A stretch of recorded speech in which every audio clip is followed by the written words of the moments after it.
What's up, guys? It's Levi. Welcome to another episode. I'm so glad that you are here. So today's topic is called Jesus, rules or relationship.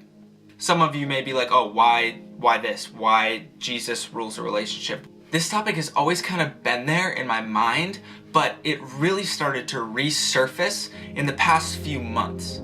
There are so many people that I talk to that whenever they think about Christianity, they immediately correlate that with rules and regulations.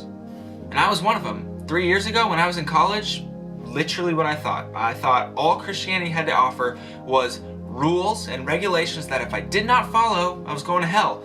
And I can't be perfect anyway, so why even try? Now there were times of my life where I really genuinely tried to be good. I tried to be a good Christian because that's what I was raised as. But I always found myself coming up short in every single area. I would try so hard not to cuss. I would try so hard to be respectful. I would try so hard to honor my parents. I would try everything that the Bible said. I tried to adhere to as much as I could. But I found that I would always come up short.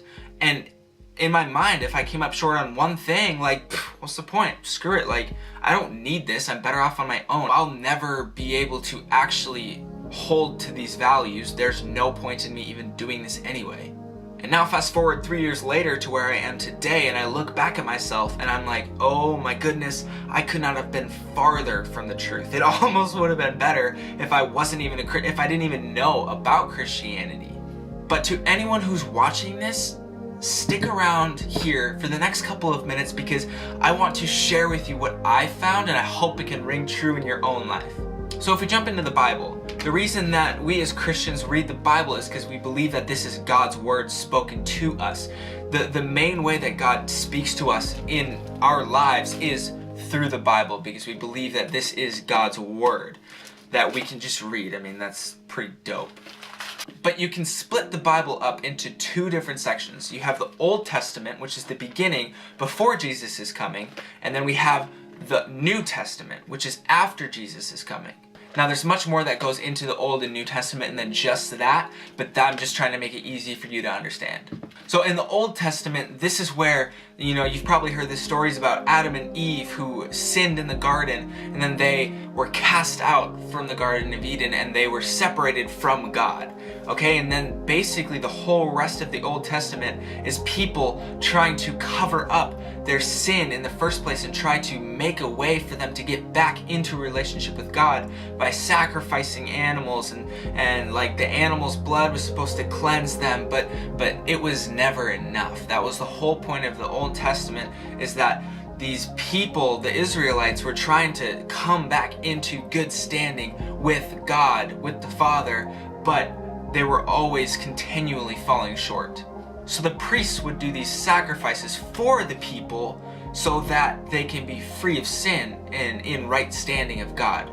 But the key here is that these animal sacrifices in the Old Testament, these laws that these people were having to obey, were never enough to restore that relationship that was broken in the first place in the Garden of Eden. So if we had to break it down very simply, the Old Testament, before Jesus is coming, after we sinned in the very first place, God put in place these rules, these laws, these regulations for the people to live by. It was a covenant, that covenant in that time that people lived by. And it was very much more intense and hard and difficult to where it just was never going to be sustainable. Now this is where it gets good, okay? New Testament. This is where Jesus comes in. The Son of God was born to a virgin in Bethlehem. And he was the fulfillment of this promise that God had from the very beginning to restore that relationship with us, with his people. So Jesus was 100% man and 100% God at the same time, which means that he endured everything that we endure, from the pleasures of life to the very pains of life. All the temptation that we encounter on a day-to-day basis, God encountered all of it. Like, all of it. He was driven into the wilderness and tempted by the devil. He endured all the temptation that we have ever endured, and yet he remained sinless. Now, when Jesus began his ministry, he gathered a bunch of people with him. He gathered 12 people, his 12 disciples that followed him for 3 years before he died on the cross. Now, these people that Jesus chose, they were not special people. They were not like in our day celebrities. They were nobodies. They were literally nobodies. Fishermen. Paul was actually murdering Christians, and he became one of the greatest messengers and greatest missionaries that we see in the Bible.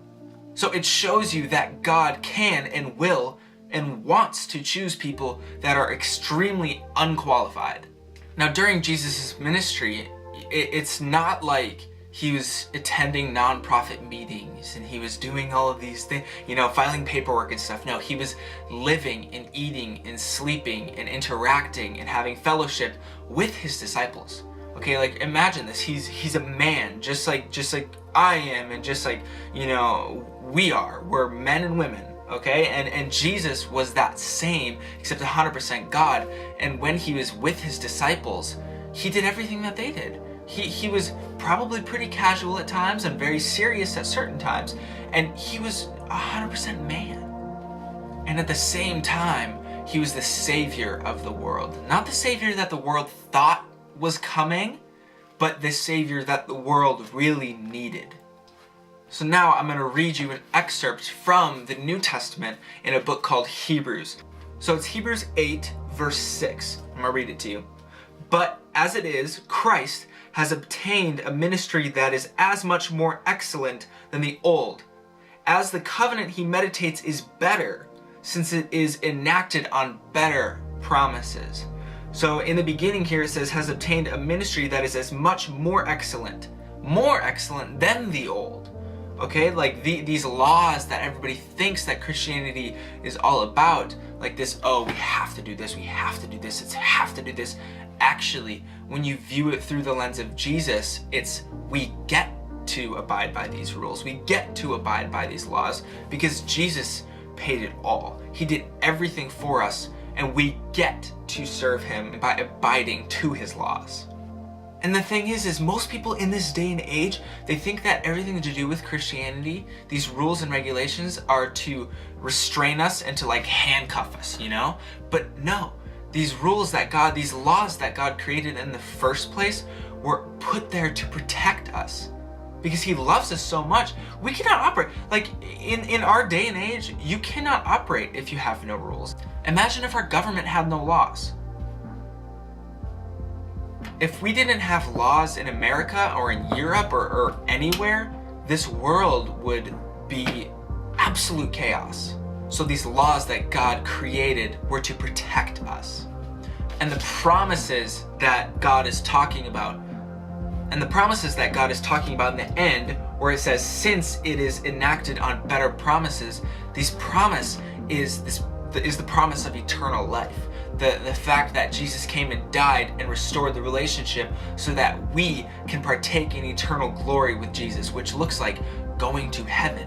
After we die, I am confident in my salvation. I know that when I die, whether it be today, tomorrow, at work, I don't care when, I know that as soon as I die, my spirit will be joined with Jesus in heaven.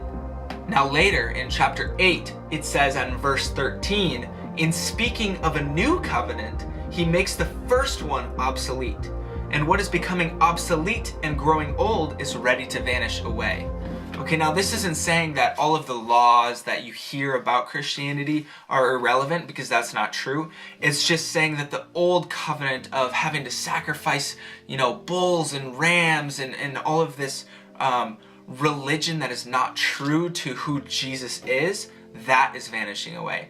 And everything that is ushered in now has to do with Jesus. It's just Jesus, relationship with Jesus, that is all it's about. So all of these traditions and all of these weird ceremonies and things that you may think are affiliated with Christianity, maybe, but bottom line is if you lose sight of Jesus and who he is as a man and who he came here to be, we've lost it.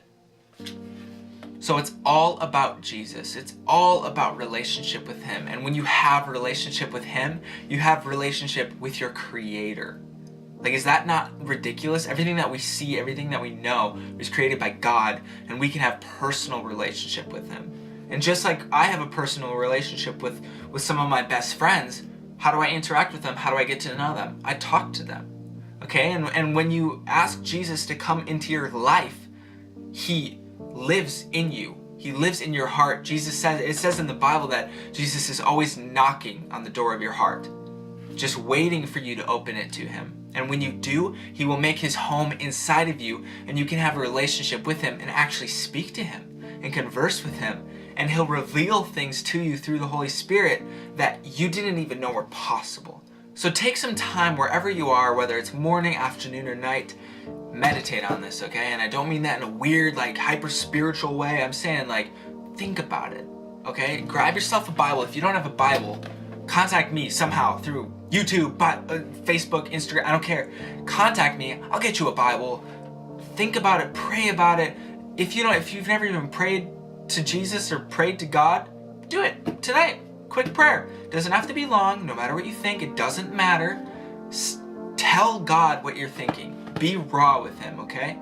Choosing to have a relationship with Jesus was the best decision that I ever made. I was so lost. I was so lost, and I was trying to do everything on my own, and I was failing. Absolutely failing. And choosing to partake in something so much bigger than myself, so much greater than myself, gives me the most fulfillment, gives me the most joy in life. I wake up every single day excited. Even if it's a boring day, I know, like, I have to go to work or I have to do this or that. I don't care, because I have the joy of the Lord in my heart. Like, so many people don't have joy in this world. We're so unsatisfied and we're so broken and lost, but with Jesus, we have everything. I hope you got something out of this message today. And if you did, share it down in the comments. Let's start a discussion about how good Jesus is. I love you all. Catch you in the next episode. Peace and blessings.